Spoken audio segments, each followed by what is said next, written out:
have been discussing about the GE Semester 7 paper offered by the Department of Philosophy, Delhi University, and titled as Environmental Ethics.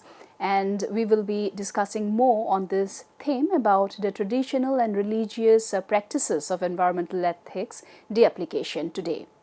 This is Dr. Ananya Barua, Associate Professor in the Department of Philosophy, Hindu College. Now, traditional and religious environmental ethics are not merely cultural practices.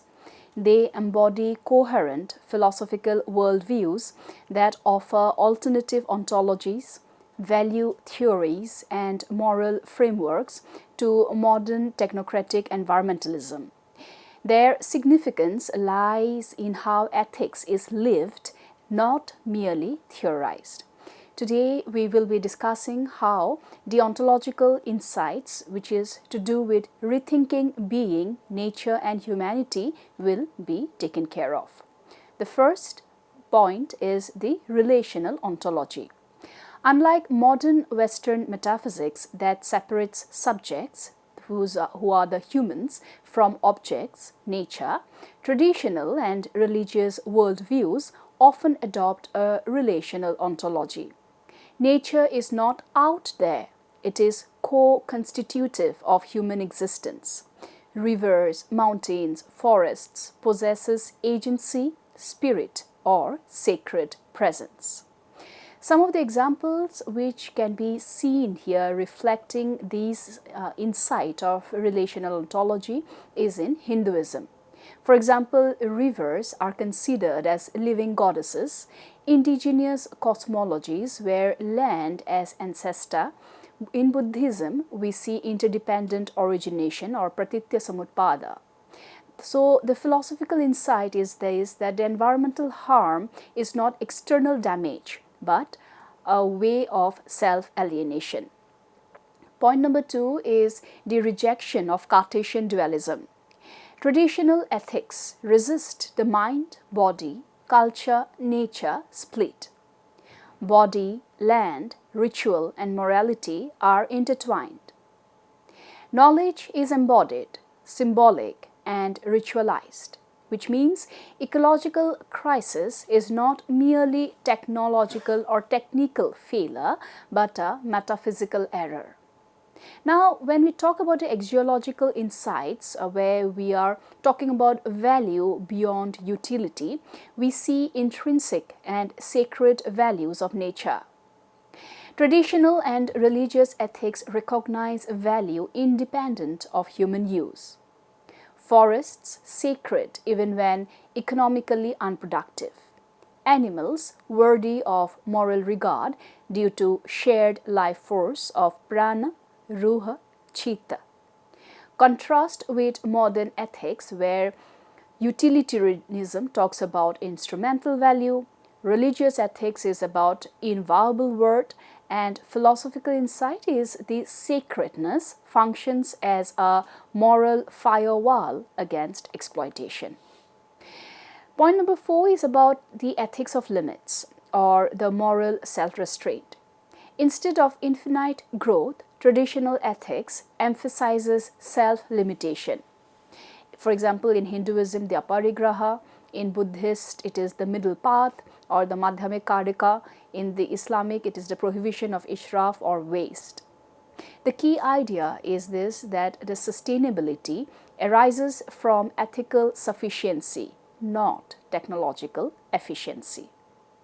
So, how does ethical behavior is cultivated? This is where our moral psychological insights would be, and for these we would be picking up point number 5, which is virtue ethics rather than rule ethics.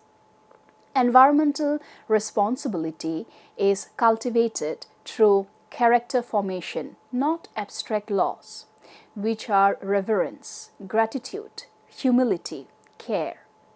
Some of the examples can be seen when there is a ritual of fasting, curbing desire, seasoned taboos preventing over-harvesting. The philosophical insight is the ecological ethics is a habitual and effective, not merely rational. Point number 6 is about emotion as ethical knowledge. Unlike Enlightenment suspicion of emotion, traditional ethics see emotions as epistemic tools, which is the fear of divine retribution, love for Mother Earth, shame associated with pollution. And the result is this, that ethics becomes motivationally powerful, unlike many secular frameworks. Now, when we talk about the epistemological insights, which is the ways of knowing nature, we come to point number 7, which is situated and indigenous knowledge systems. Traditional environmental ethics rely on contextual wisdom, not universal abstraction. Knowledge transmitted orally, ritually, experientially. Emphasis on place-based ecological understanding. Philosophical challenge to modernity, which is not all valid knowledge is scientific or written. Number 8, myth as moral truth. Myths are not false explanations but ethical narratives. Trees, for example, as abodes of spirits. Curses associated with ecological violation. So the philosophical insight here is this, that myth functions as moral pedagogy, not pseudoscience. Now, when we talk about the political and social philosophy, community, power and ecology, we come to point number 9, which is to do with community-centered ethics. Traditional environmental ethics are communitarian.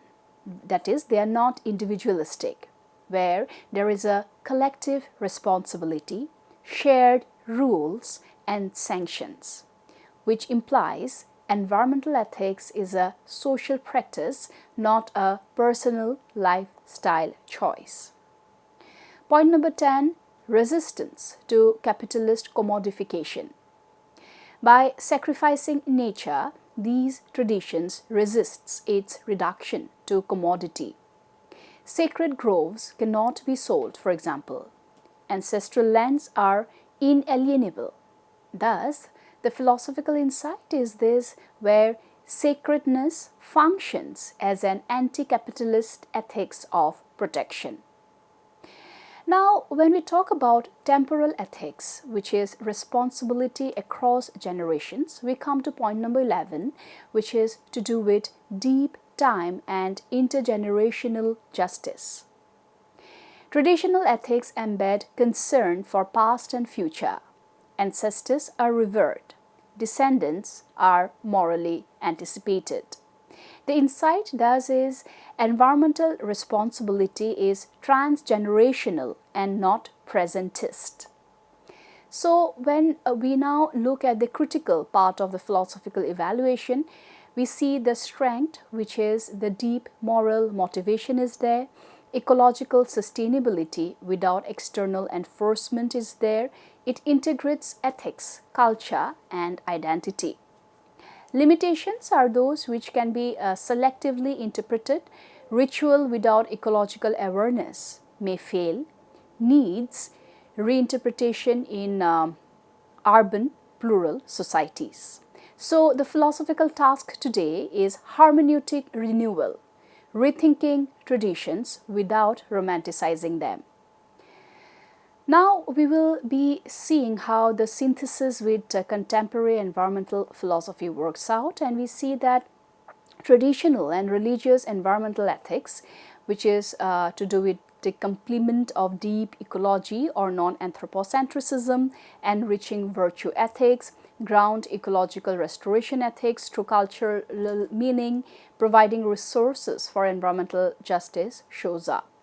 Traditional and religious environmental ethics remind us that ecological crisis is not merely a failure of policy or technology, but a failure of meaning, relationship, and moral imagination. Traditional and religious environmental ethics move beyond theory by shaping daily practices, community norms, and conservation behaviors. These traditions view nature not merely as a resource but as sacred, relational, and morally significant.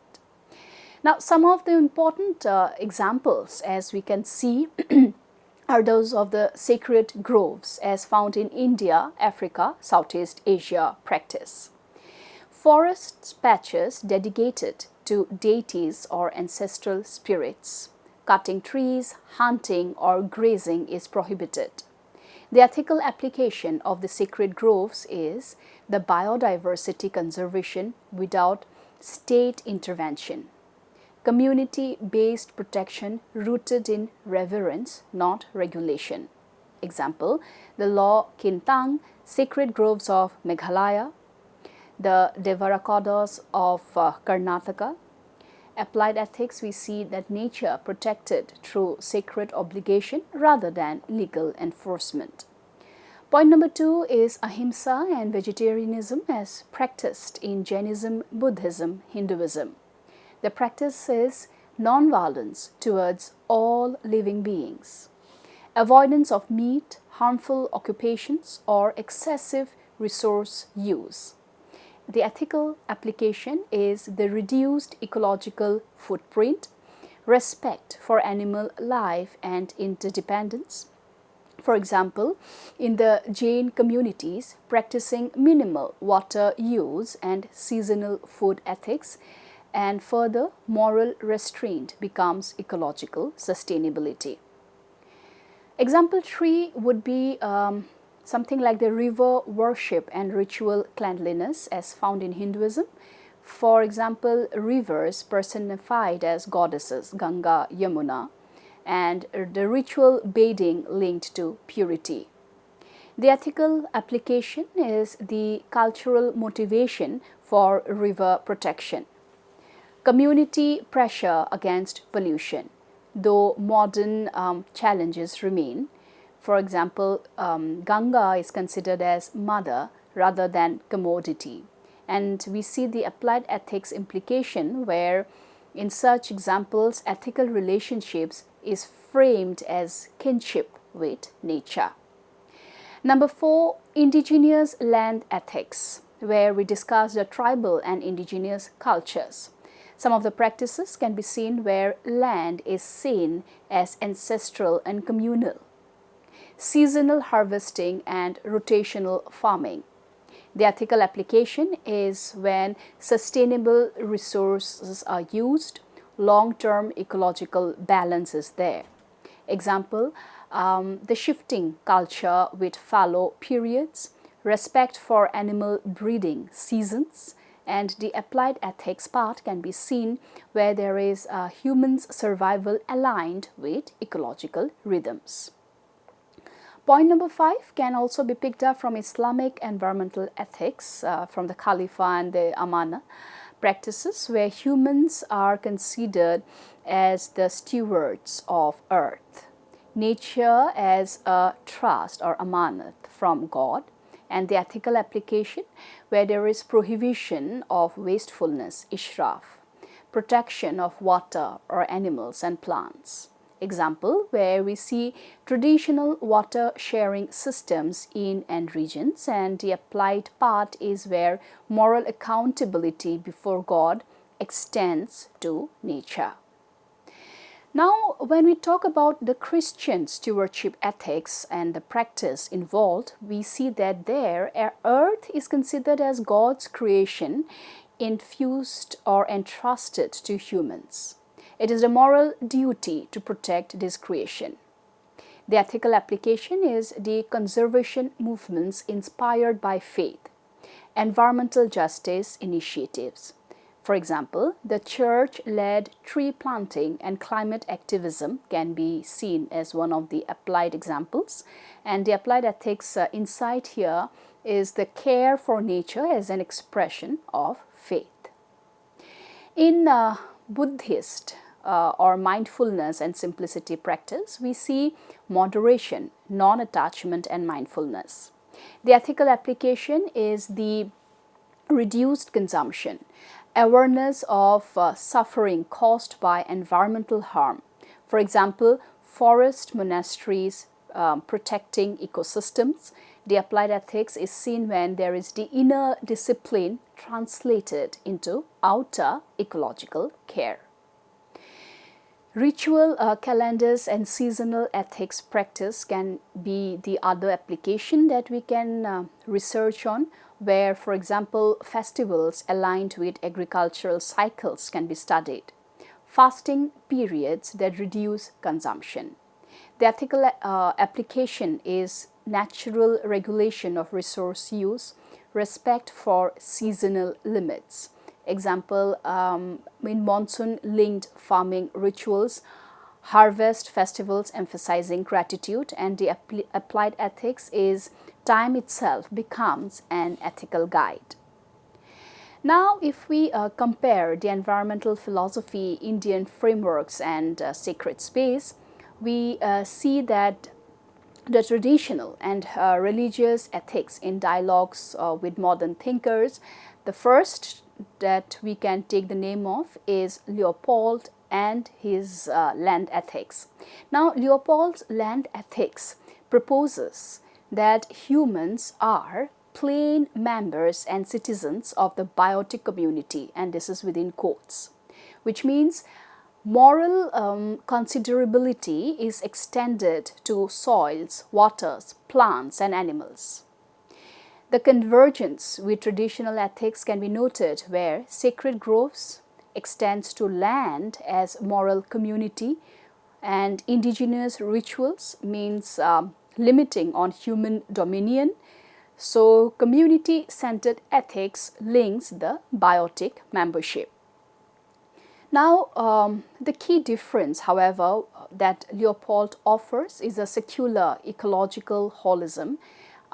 Traditional ethics, however, adds a sacred obligation and ritual enforcement. This is the basic difference between the Western, say, Aldo Leopold and the traditional ethics here.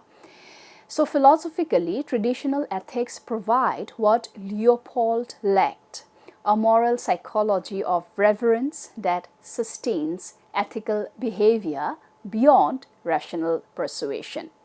Similarly, we have our Nays and his deep ecology.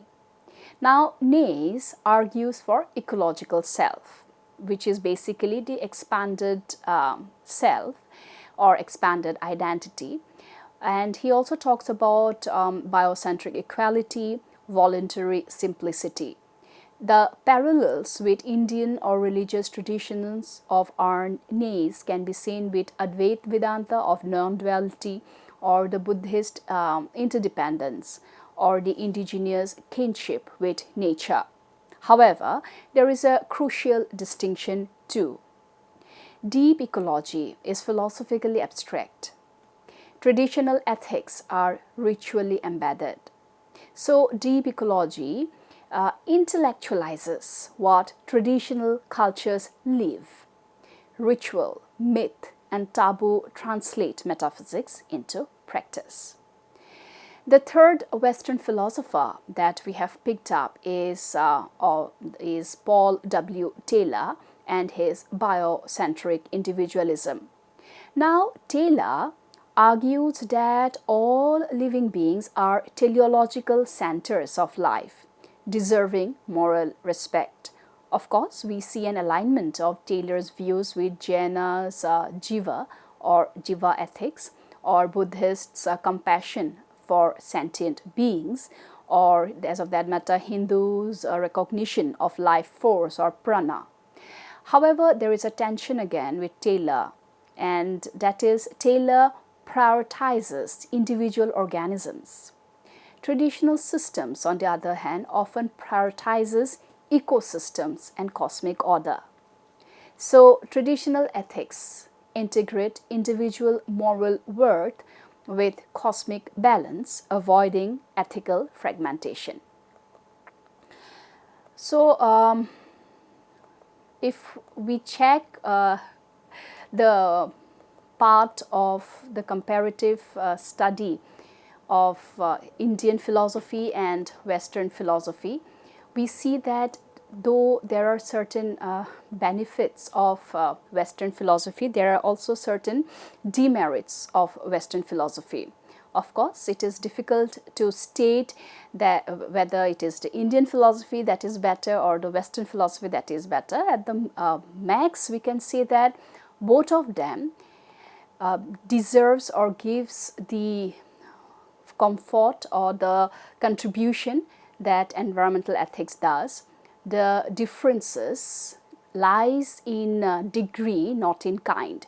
That is, if the Western philosophers, be it Leopold or Nays or Taylor, talks about biotic community, ecological self, the traditional practices talks more of ethical force or the traditional parallels. So here in the PPT as being shown, if we talk about the thinker Leopold, we see his ethical focus has been the biotic community. The traditional parallel is that of the sacred landscapes, and the limitation addressed is that it adds a ritual depth.